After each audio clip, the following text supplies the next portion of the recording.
Eu sou Mário Persona e essas são as respostas que eu dei aos que me perguntaram sobre a Bíblia. O Senhor está indo a Jerusalém agora com os seus discípulos. Mateus 20:17, subindo Jesus a Jerusalém, chamou de parte os seus 12 discípulos, porque sempre tinha uma multidão acompanhando, então às vezes ele precisava se separar para falar em particular aos seus 12 discípulos, que eram os que seriam os responsáveis por iniciar o testemunho de Deus na terra, ainda no caráter do reino de Deus, ou do reino dos céus, e depois, na formação da igreja, seriam também aqueles que teriam autoridade, seriam dons de apóstolos para o período da igreja. Hoje nós não temos mais apóstolos, eles foram designados como apóstolos e também como profetas da igreja, nos deixaram o Novo Testamento que nós temos hoje, lembrando que esses apóstolos ali, apenas 2 deles eram os que escreveram realmente os evangelhos, né? Mateus e João. Marcos e Lucas, embora tenham participado também, não estão entre os 12. Mas eles vão agora para Jerusalém. No caminho, o Senhor os chama à parte para fazer uma revelação que na realidade não é novidade. É a 3ª vez nesse evangelho que ele diz que vai para Jerusalém para ser entregue aos chefes dos sacerdotes, aos mestres da lei, e vai ser condenado à morte, vai ser entregue aos soldados romanos para ser humilhado, açoitado e crucificado. Isso é o que ele já conta, ele já revela, mas ninguém estava entendendo nada.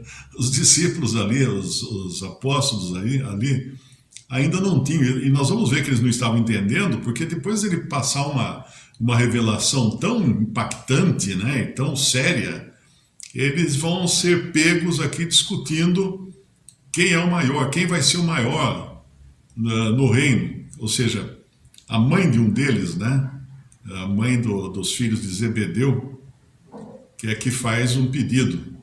E ela quer que os 2 filhos dela se assentem, um à direita e outro à esquerda, no reino. Mas eles não estão entendendo quase nada.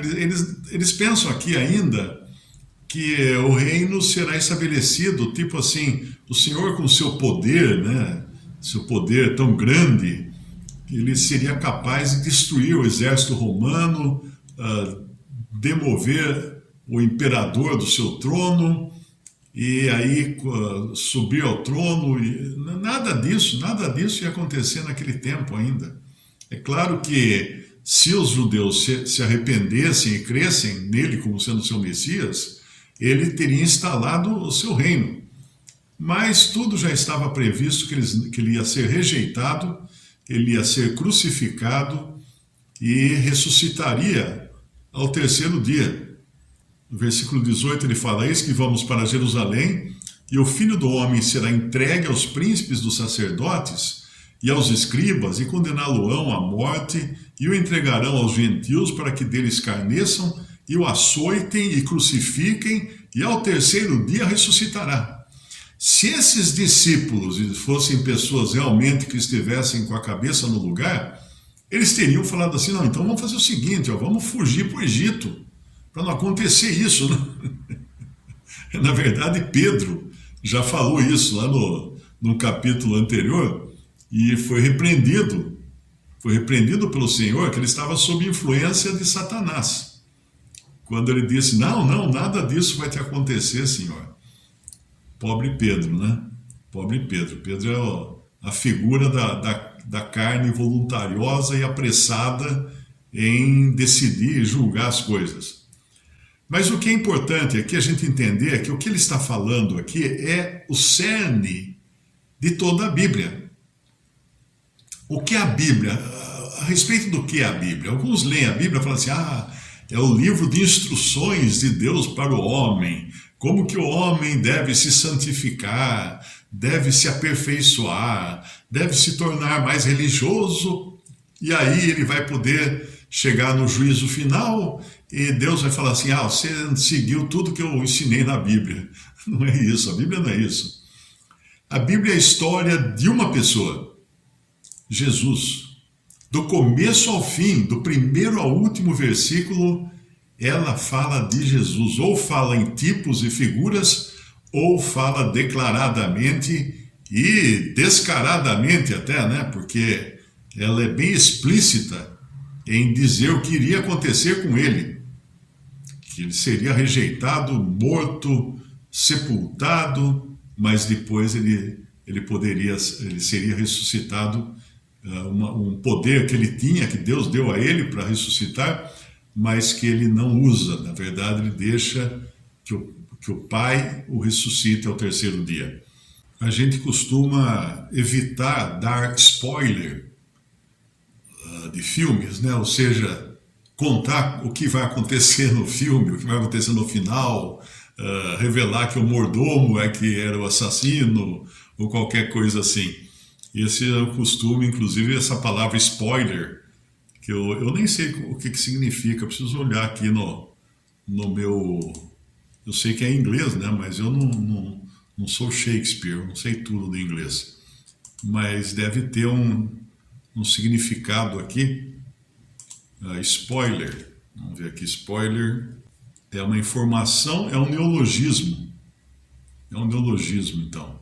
Informação que revela partes importantes do enredo de um filme, de uma série televisiva ou de um livro, sobretudo para quem ainda não viu ou leu. Bom, então está aí explicado o que é o spoiler. Então, na realidade, ele dá 3 vezes aqui, é a terceira vez que ele conta o final da série. E eles deviam ter entendido, mas não iam entender. E quando a gente vai lá para 1 Coríntios, capítulo 15, ele deixa claro que isso era uma informação que eles já deviam estar acostumados, né? Porque daí vai Paulo aqui, que vai explicar o que é o Evangelho.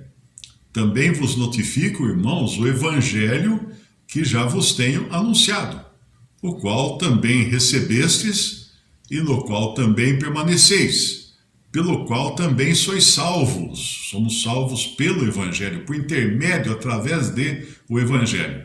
Se o retiverdes, tal como vô-lo tem anunciado, se não é que cresces em vão. Porque primeiramente vos entreguei o que também recebi, que precisamos ser boas pessoas, honestas, trabalhadoras, frequentarmos uma religião, darmos o dízimo e ajudarmos os pobres, sermos caridosos e vivermos sempre perseverantes em oração, em preces e tudo mais, para talvez um dia, quem sabe, Deus nos levar para o céu, considerando que o peso dos nossos pecados é menor do que o peso das nossas boas obras. Muito bem, é isso que Paulo fala aqui? De jeito nenhum. Isso você encontraria num livro espírita, mas jamais na Bíblia. Então o Evangelho, o que é o Evangelho?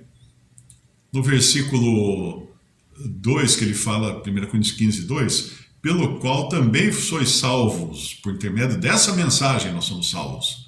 Se o retiverdes, tal como o vô-lo tem anunciado, ou seja, não queira inventar, não queira introduzir ideias novas. O Evangelho é simples, Cristo veio, morreu e ressuscitou. E é o que ele vai descrever aqui em seguida. No versículo 3, porque primeiramente vos entreguei o que também recebi. Ou seja, não era invenção de Paulo. Ele recebeu. Ele recebeu de quem? Dos outros apóstolos? Não. Ele recebeu direto do Senhor. Tanto é que ele demora para se encontrar, depois da sua conversão, ele demora para se encontrar com os outros apóstolos, para ir a Jerusalém, conhecer os outros. Ele recebeu diretamente por revelação. Então, primeiramente vos entreguei o que também recebi, que Cristo morreu por nossos pecados. Mas quem falou isso? De onde vem essa ideia? Segundo as Escrituras. Mas as Escrituras não existiam ainda? O Novo Testamento não estava ainda escrito? As Escrituras do Antigo Testamento. Eram as escrituras do Antigo Testamento que revelavam justamente que Cristo morreu, que Cristo morreria, né?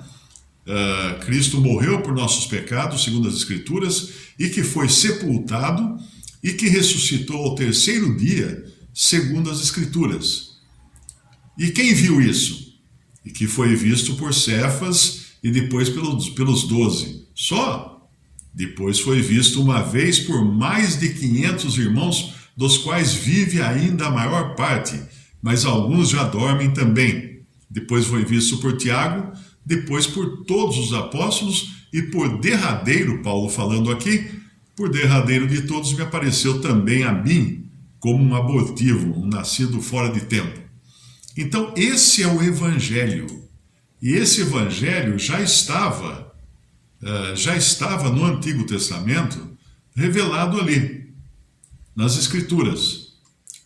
Nas Escrituras, Jesus já era o tema central, né, séculos antes dele vir ao mundo. Nas Escrituras, elas falavam da sua morte, e representada também por cada sacrifício de animal inocente que nós encontramos lá no Antigo Testamento. Começando pelo primeiro sacrifício, que já foi um prenúncio do Evangelho. Deus sacrificando um animal para com a sua pele cobrir o pecado de Adão e Eva. Aquela foi a primeira vez que o Evangelho foi anunciado, já no Jardim do Éden, imediatamente após a queda. Não deu nem tempo de Adão e Eva raciocinarem o que estavam fazendo e já estavam se sentindo nus e se escondendo entre as árvores do jardim para o Senhor precisar vir em socorro deles e perguntar: Adão, onde estás? Na verdade, não era porque o Senhor não conseguia encontrar Adão no meio das árvores. Ele estava perguntando sobre a posição em que Adão havia caído. Onde estás, Adão? Eu me escondi nas árvores porque eu tive medo. Teve medo de quê? E aí então o Senhor sacrifica um animal,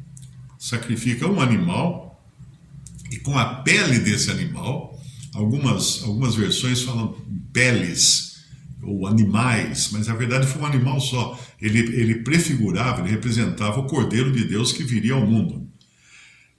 Agora, quando nós lemos outras partes da Bíblia, nós vamos encontrar o Senhor Jesus em todas elas, ou como tipo, figura, ou declaradamente Ele mesmo se apresentando.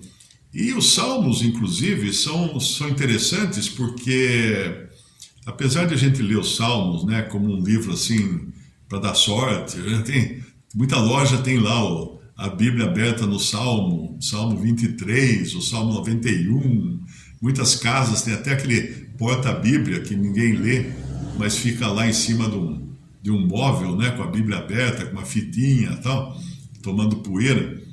Mas o que os Salmos falam é de Cristo. E quando eles não estão falando da obra de Cristo, eles estão falando dos sentimentos de Cristo. Por exemplo, o Salmo 23, que é o mais conhecido, né? É o best-seller.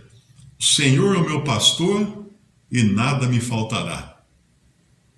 Quando nós lemos isoladamente isso, nós pensamos que está falando de nós, né? de cada um de nós. E é muito gostoso, né? É um ânimo muito grande, é um oxigênio que a gente recebe por saber que o Senhor é o meu pastor e que nada me faltará. Mas se nós lermos o Salmo anterior, que é o Salmo 22, nós vamos parar e pensar, mas peraí, então antes do Senhor ser meu pastor, ele precisa passar pelo Salmo 22. E o que diz o Salmo 22? Meu Deus, por que me abandonaste? No Salmo 22, o Senhor é abandonado. É abandonado por Deus, né? No sentido absoluto de Deus. Ele é abandonado, ele se torna motivo de zombaria, o povo lança insultos contra ele, a língua dele gruda no céu da boca, homens maus estão em torno dele, traspassaram minhas mãos e meus pés, sortearam as minhas vestes. Exatamente, vamos abrir lá em Salmo 23, porque nós vamos ver um spoiler, né? Um spoiler de 1000 anos antes da apresentação desse filme. Visite respondi.com.br. Também 3minutos.net. Baixe os e-books ou adquira os livros.